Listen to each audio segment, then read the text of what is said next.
And a new twist to an old story. Is it possible the CIA was involved in the death of President John F. Kennedy? We'll show you the pictures and let you decide. Good afternoon, everyone. I'm Sarah Harlow. And I'm Bob Evans. This is KUTV News at noon. John F. Kennedy assassination, UFOs, the New World Order, and the secret government.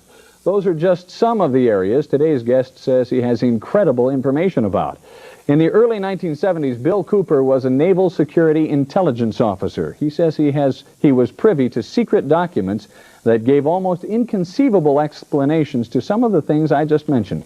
Bill Cooper, thanks for being with us today. Let's talk about the JFK assassination. CIA plot?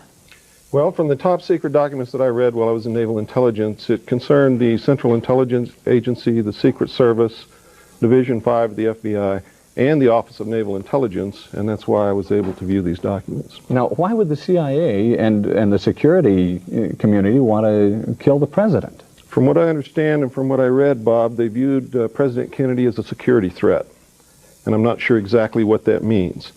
But the documentation clearly said that the assassin was the driver in the car in which he was riding in Dallas on that day, and it was plainly visible in a film withheld from the public.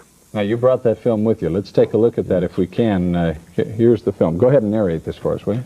Well, it took me 16 years to find this film because it has really been withheld. And what you're seeing here is the motorcade on Elm Street passing in front of the book depository building. Kennedy has been shot in the throat, and Jacqueline is pulling him toward her, trying to comfort him, and she's in shock. At this time, you see the driver turn around with a pistol in his left hand, firing over his right shoulder, and shoots the president directly in the head. Here's a repeat of it, yeah. The weapon, watch the driver, his name is William Greer. He was, in fact, a Secret Service agent. The weapon is an electrically operated, gas-powered assassination pistol built especially for the Central Intelligence Agency. You don't see any puff of smoke from...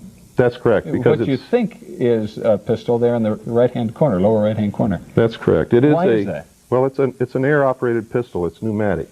And it actually fired an exploding pellet which injected shellfish toxin into the president's brain so that if the actual explosion of the pellet itself did not kill him, the toxin would. Now, did you read all of this Yes. in the documents? Yes, and that's why his brain was switched for another brain in transit between Parkland Hospital in Dallas and Bethesda Naval Hospital in Washington, D.C. Now, what about Oswald?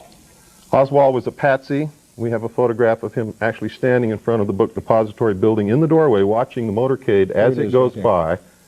That is Lee Harvey Oswald there.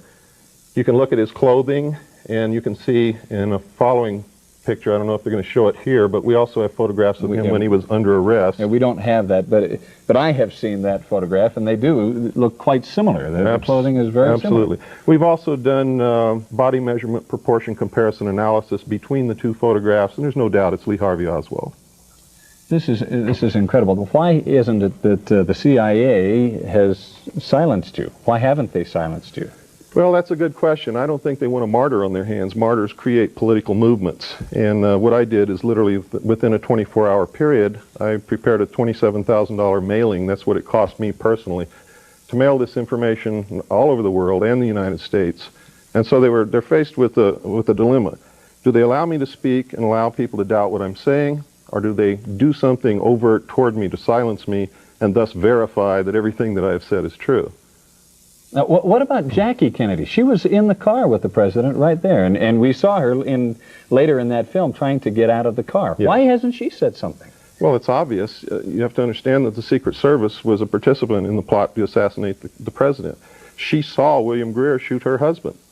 She tried to get out of the car because she had every reason to believe that she might be left. She saw Connolly hit. She saw her husband hit. She tried to exit. Her own personal bodyguard, Clint Hill, tried to put her back in the car and succeeded. But you have to understand that her children for the rest of their life are guarded by the Secret Service. She is also under protection of the Secret Service. A better thing might be, say, captive, you might say. You have a seminar coming up on Saturday at Taylorsville High School Auditorium. All the tickets are available at all Smith Tix locations. But you'll talk about this, and you'll talk about a bunch of other things. Many other things. Saturday, 11 a.m. All right. Bill Cooper, thanks for being with us. We appreciate it. Thank you, Bob. When we come back, we will continue our look at multiple personality disorder when the News at Noon continues.